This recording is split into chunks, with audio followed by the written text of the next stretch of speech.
Ndio maana mimi sio shabiki wa udhehebu na udini.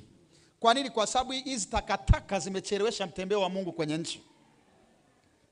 Sasa utaniambia, lakini mbona wewe sasa ni askofu wa ABC Global? Ni kwa sababu ya serikali. Serikali hairuhusu mikusanyiko bila usajili. Na makanisa mengi ukishare vision ulionayo wanakuambia hii hatuna kwenye katiba yetu. Sasa ukikaa kanisa lolote utaonekana unaanzisha vurugu.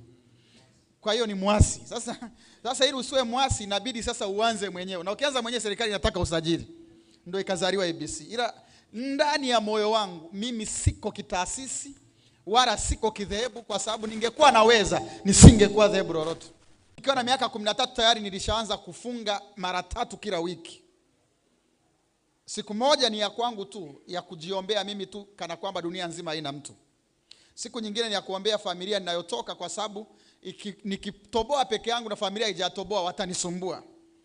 Hakuna tajiri ambaye amefanikiwa peke yake kwenye ukoo mwenye unafuu. Ni maskini mwenye unafuu. Ila kiuhalisia hauwezi ukaenjoy chochote, kwa sababu kaka yako atazaa nje ovyo, dada yako atazaa, alafu watoto wote inabidi wasomeshe wewe. Ni watoto wa dada zako. Kwa hiyo hakuna mafanikio ya mtu mmoja aliyefanikiwa kwenye ukoo. Huyo hajafanikiwa. Kwa hiyo nilikuwa na siku nyingine ya kuombea familia nayotoka, kwa sababu nikifanikiwa mimi na hawajafanikiwa wao hakuna mafanikio. Lakini jambo la tatu, nilikuwa na siku ya kuomba kwa ajili ya kanisa la Mungu la nchi nzima. Beyond religion. Ndio maana mimi sio shabiki wa udhehebu na nini tunaita? Na udini. Kwa nini? Kwa sababu hizi takataka zimechelewesha mtembeo wa Mungu kwenye nchi. Sasa utaniambia, lakini mbona wewe sasa ni askofu wa ABC Global? Ni kwa sababu ya serikali. Serikali hairuhusu mikusanyiko bila usajili. Na makanisa mengi ukishare vision ulionayo wanakuambia hii hatuna kwenye katiba yetu. Sasa ukikaa kanisa lolote utaonekana unaanzisha vurugu. Kwa hiyo ni mwasi. Sasa ili usiwe mwasi inabidi sasa uanze mwenyewe. Na ukianza mwenyewe serikali inataka usajili. Ndio ikazaliwa ABC. Ila ndani ya moyo wangu mimi siko kitaasisi wala siko kidhehebu, kwa sababu ningekuwa naweza nisingekuwa dhehebu lolote. Umenielewa Na hicho ndio ambacho nataka kiote kwenye moyo wako kwa jina la Yesu. Mambo ya kupenda dhehebu kuliko Yesu na ajenda za Mungu futa kuanzia sasa.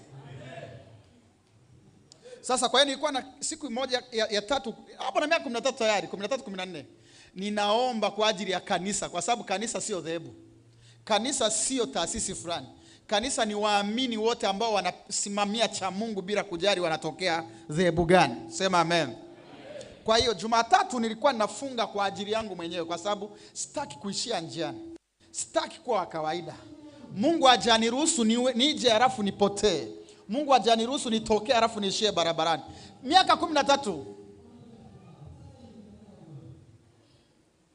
Nilipokuja kufika chuo nilikuwa na miaka 18. Kila Ijumaa kama leo nilikuwa nakaa uwanjani naomba kwa kunena kwa lugha, nazunguka uwanja mara 300. Yaani nikisema mara 300 tufanye huo ndio uwanja, na kwenda 100, narudi 50 zile za kona hadi kona, narudi 100 tena, narudi hapa nilikoanzia, ndio inakuwa ni 1 hiyo. Na nena kwa lugha. Kwa hiyo naweza nikamaliza masaa 7, masaa 6 mpaka zifike 300. Na nena kwa lugha. Nikutana watu wanakimbia wanapasha, he za size bro, ninanena kwa lugha, akinisalimia na raskapa. Kwa nini? Wakati wenzangu wamelala, wakati wenzangu wa umri wangu wanaangalia movie, wakati watu wa umri wangu wengine ndo weekend hiyo wako kwenye vimbweta na wapenzi wao.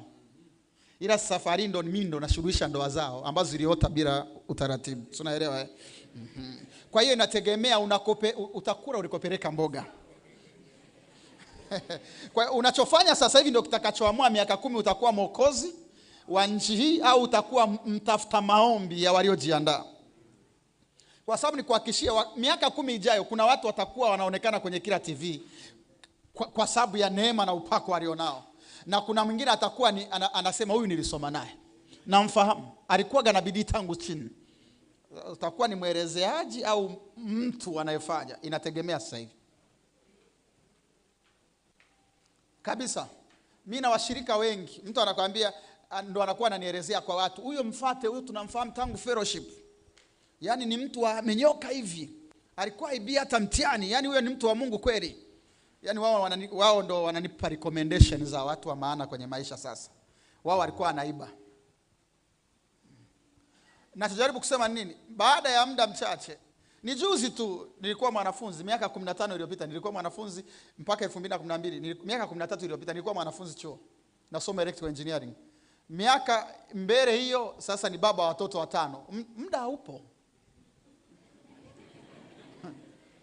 Wewe unadai ni mdogo.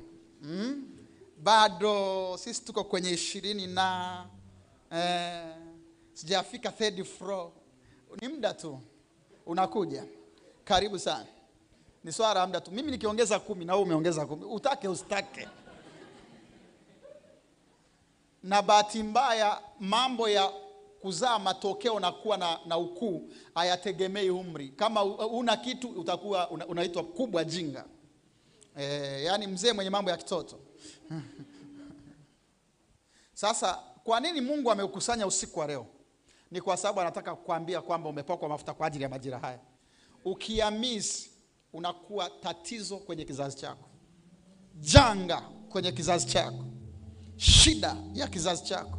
Aibu ya kizazi chako. Taraka ya kizazi chako. Kama unanielewa unasema amen.